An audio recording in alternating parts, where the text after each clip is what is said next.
যে নির্বাচন কমিশন এই তালিকা শেষ না করেই ভোটের দিনক্ষণ ঘোষণা করে দিল?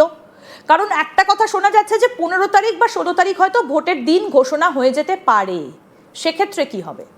ওটা আপনি আর একখানা রাস্তার কথা বললেন, সেটা হচ্ছে যে অবস্থায় আছে সেই অবস্থায় ইলেকশন হয়ে যাবে, যাদের নাম নেই তারা বুথে লাইনে গিয়ে দাঁড়াবে, বা ধরুন সিআরপিএফ এর লাঠির বাড়ি খাবে যে তোমরা ভোট দিতে পারবে না, তোমাদের নাম নেই, ওরা গিয়ে বলবে আমরা জেনুইন ভোটার, মানে একটা মোটা সংখ্যক ভোটারকে বাদ দিয়েই নতুন লিস্ট অনুযায়ী ভোট হয়ে যাবে।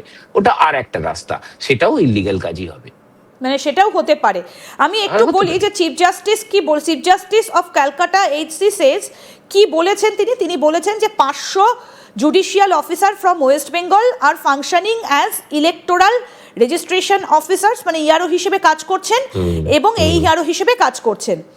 আরও যেটা বলা হয়েছে 200 judicial officers have been ড্রন from the neighbouring Odisha and Jharkhand, মানে টোটাল সংখ্যাটা হচ্ছে 500 প্লাস 200, 700 জন কাজ করছেন এই মুহূর্তে দাঁড়িয়ে। এটা কলকাতা হাইকোর্টের তরফ থেকে সুপ্রিম কোর্টকে জানানো হয়েছে।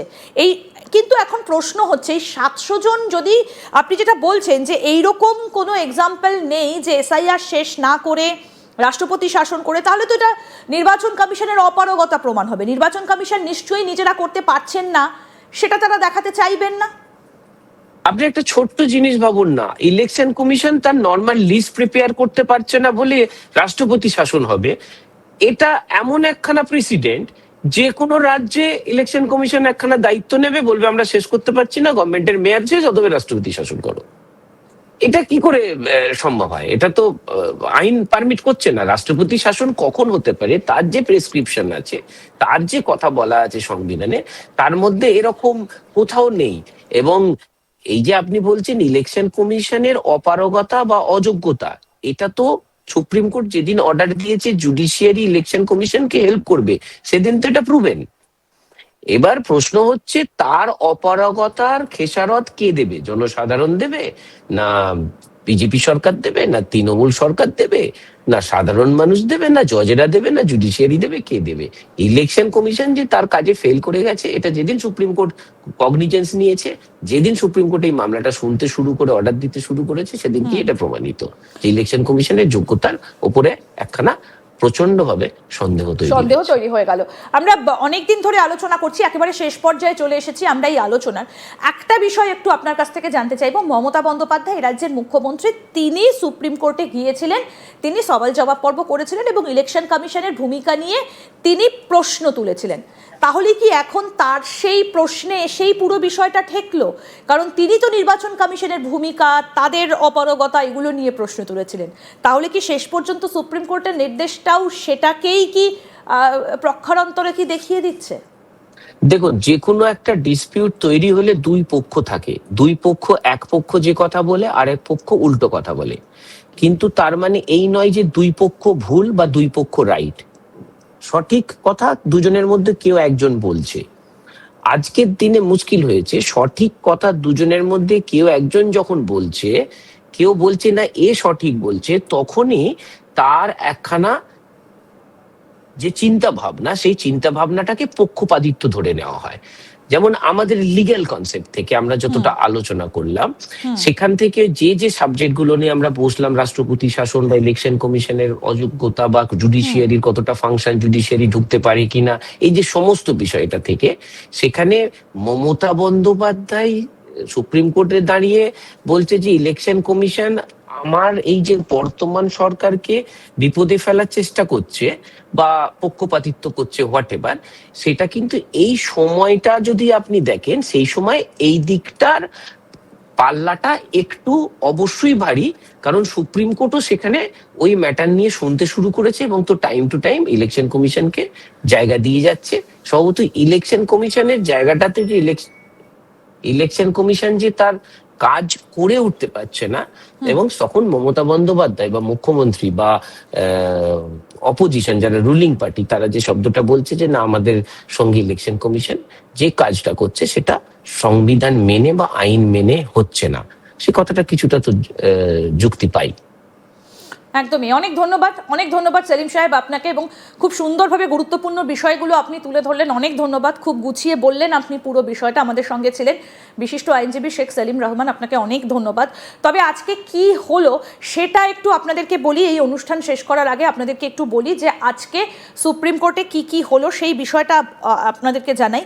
যাদের নাম বাদ চাচ্ছে তাদের বিষয়ে আবেদন জানাতে বেঞ্চ গঠনের কথা বলা হয়েছে। কলকাতা হাইকোর্টের প্রাক্তন প্রধান বিচারপতি বা অন্যান্য বিচারপতিদের নিয়ে বেঞ্চ গঠনের কথা বলা হয়েছে। কলকাতা হাইকোর্টের প্রধান বিচারপতির রিপোর্ট ইতিমধ্যেই সামনে এসেছে। কি বলা হয়েছে সেখানে, 9 মার্চ পর্যন্ত 10,16,000 নামের নিষ্পত্তি হয়েছে। তখন মেনকা গুরুস্বামী তিনি বলছেন 60 লাখ নাম বাদ দেওয়া হয়েছে। প্রধান বিচারপতি বলছেন আপনারা বড্ড দ্রুত মামলা ফাইল করেছেন, আমরা কলকাতা হাইকোর্টের প্রধান বিচারপতির কাছ থেকে জানতে পেরেছি। ইতিমধ্যে 10 লাখেরও কিছু বেশি নামের নিষ্পত্তি হয়ে গেছে। মেনকা গুরুস্বামী তিনি বলছেন আমরা কোনো অ্যাপিল ফাইল করিনি, যা বুঝতে পারছি এখন জুডিশিয়াল অফিসারদেরও আরও 50 লাখের নাম নিষ্পত্তি করতে হবে। 48 লাখ নাম বিচারাধীন রয়েছে, যারা 2002 সালে ভোটার ছিল, এমনকি লাস্ট নির্বাচনেও তারা ভোট দিয়েছেন। তখন প্রধান বিচারপতি বলছেন সেই জন্যই এসআইআর। এরপর রাজ্যের তরফ থেকে কল্যাণ বন্দ্যোপাধ্যায় বলছেন গত 24শে ফেব্রুয়ারি সুপ্রিম কোর্টের নির্দেশ একটু দেখুন। তখন বিচারপতি জয়মাল্য বাগচি বলছেন আমরা পরিষ্কার নির্দেশে জানিয়েছি 28শে ফেব্রুয়ারির তালিকা অন্তিম তালিকা নয়, একটা সাপ্লিমেন্টারি তালিকা প্রকাশ হবে। কল্যাণ বন্দ্যোপাধ্যায় বলছেন আমাদের উদ্বেগ হচ্ছে এখনও কোনো সাপ্লিমেন্টারি তালিকা প্রকাশ হয়নি, যদিও কাউকে বাদ দেওয়া হয় তাহলে কেন বাদ দেওয়া হলো, অ্যাপিল করার সুযোগ দিতে হবে তো। তখন প্রধান বিচারপতি বলছেন অ্যাপিল করার সুযোগ পাবেন। কল্যাণ বন্দ্যোপাধ্যায় বলছেন 10 লাখ নামের নিষ্পত্তি হয়েছে, তাহলে সেই 10 লাখের নাম প্রকাশ করা যেত। বিচারপতি জয়মাল্য বাগচি বলেছেন আগে সাপ্লিমেন্টারি তালিকা প্রকাশ করতে দিন, এখনও নির্বাচনের দিনক্ষণ ঘোষণা করা হয়নি। অর্থাৎ সুপ্রিম কোর্টের আজকে সওয়াল জবাব পর্বে যে সমস্ত বিষয়গুলো উঠে এলো সেইগুলো আপনাদেরকে জানালাম। এখন দেখার বিষয় যে শেষ পর্যন্ত নির্বাচন কমিশন কি করে এবং সুপ্রিম কোর্ট কি নির্দেশ দেয়। আমাদের নজর অবশ্যই থাকবে এবং সমস্ত আপডেট এইভাবেই আমরা আপনাদের সামনে তুলে ধরবো।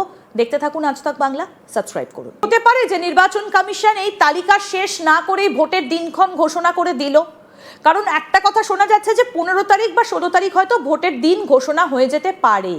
সেক্ষেত্রে কি হবে? ওটা আপনি আর একখানা রাস্তার কথা বললেন, সেটা হচ্ছে যে অবস্থায় আছে সেই অবস্থায় ইলেকশন হয়ে যাবে, যাদের নাম নেই তারা বুথে লাইনে গিয়ে দাঁড়াবে, বা ধরুন সিআরপিএফ এর লাঠির বাড়ি খাবে যে তোমরা ভোট দিতে পারবে না, তোমাদের নাম নেই, ওরা গিয়ে বলবে আমরা জেনুইন ভোটার, মানে একটা মোটা সংখ্যক ভোটারকে বাদ দিয়েই নতুন লিস্ট অনুযায়ী ভোট হয়ে যাবে। ওটা আর একটা রাস্তা, সেটাও ইলিগাল কাজই হবে, মানে সেটাও হতে পারে। আমি একটু বলি যে chief justice of Calcutta HC says কি বলেছেন তিনি বলেছেন যে 500 judicial officer from West Bengal are functioning as electoral registration officers, মানে ইআরও হিসেবে কাজ করছেন এবং এই ইআরও হিসেবে কাজ করছেন। আরও যেটা বলা হয়েছে 200 জুডিশিয়াল অফিসার